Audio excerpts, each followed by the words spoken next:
सत्ययुग में कृपाजल ऋषि, त्रेतायुग में नल, द्वापर युग में सुदामा, कलयुग में कौन। नमस्कार दोस्तों, जय जगन्नाथ, जय पंचसखा। आशा करता हूँ सब लोग स्वस्थ हैं, अच्छे हैं। अगर चैनल को सब्सक्राइब नहीं किए हैं तो जल्दी से कर दीजिए, नोटिफिकेशन का घंटा भी दबा दीजिए, क्योंकि मैं हर दिन ओडिशा के दिव्य एवं महान संत गुरु पंच सखाओं के द्वारा रचना की गई ग्रंथों की मालिका पर चर्चा करता हूँ, जो कि इस कलयुग का एकमात्र अमृत है। आज का नया अध्याय आरंभ करते हैं। दोस्तों, आज बात करेंगे कलयुग के एक महान और दिव्य संत के बारे में, जो माता के गर्भ से जन्म नहीं हुए बल्कि शून्य से प्रकट हुए थे। पिता का नाम दीनबंधु खुंटिया, माता का नाम पद्मावती। एक ऐसा दंपति जो संतानहीन थे। समाज उनका मजाक उड़ाता था। दीनबंधु खुंटिया पुरी के जगन्नाथ मंदिर में एक सेवक के रूप में कार्यरत थे और उनको राजा के तरफ से हर महीने कुछ पैसा दिया जाता था और हर दिन जगन्नाथ मंदिर का महाप्रसाद सेवन करने के लिए भी दिया जाता था। एक दिन माता पद्मावती पुरी में ही मौजूद नरेंद्र पुष्करिणी यानी नरेंद्र सरोवर में सुबह का स्नान करने जाती है।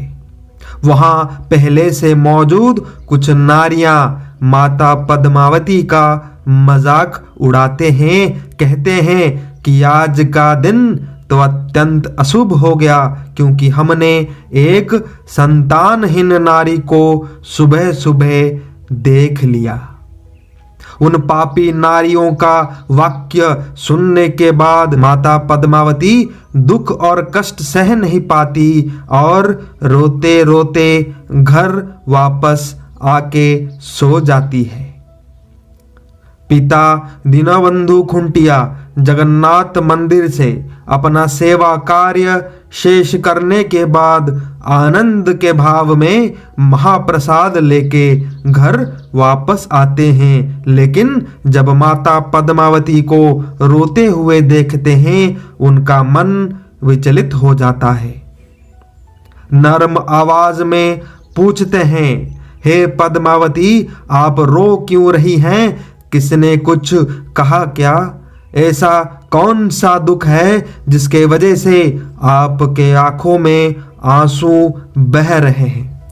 नम आंखों में माता पद्मावती उत्तर देते हुए सुबह का पूरा घटना वर्णना करती है। हाथों में मौजूद महाप्रसाद को, जगन्नाथ प्रभु का महाप्रसाद को जमीन पर रखकर दीनबंधु खुंटिया जोर आवाज से पुकारते हैं, हे परम ब्रह्म निराकार, हे जगत के नाथ जगन्नाथ, हे सृष्टि के पिता, किस कर्म का बदला आप हमसे ले रहे हैं? कौन सा पाप हमने किया है कि ऐसी सजा दे रहे हो? क्या आपके धाम में, आपके मंदिर में आपका सेवा करने का यही फल मिल रहा है? क्या मेरे नसीब में एक संतान का योग भी नहीं है? उत्तर दीजिए प्रभु, उत्तर दीजिए। जब तक हमें एक संतान प्राप्त नहीं हो जाता तब तक हम आपके महाप्रसाद को त्याग करते हैं, चाहे बिना अन्न जल के हमारी मृत्यु क्यों ना हो जाए।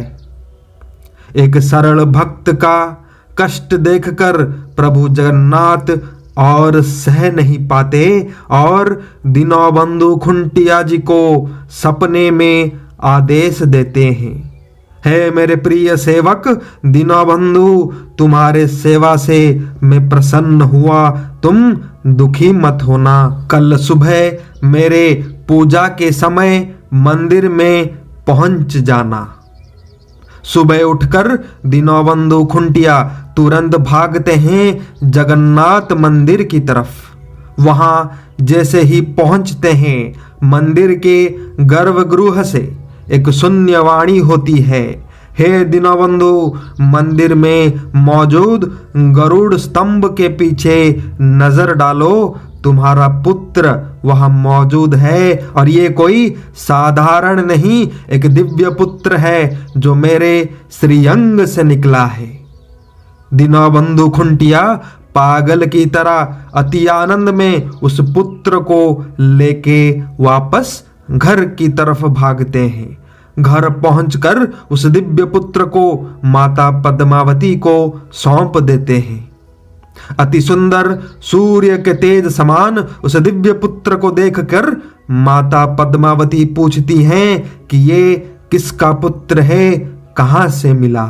उत्तर देते हुए पतिदेव कहते हैं, इसके माता का नाम है पद्मावती, पिता का नाम है दीनबंधु खुंटिया। ये कोई साधारण पुत्र नहीं है, खुद प्रभु जगत के नाथ जगन्नाथ के अंश है और इसका नाम है अच्युतानंद।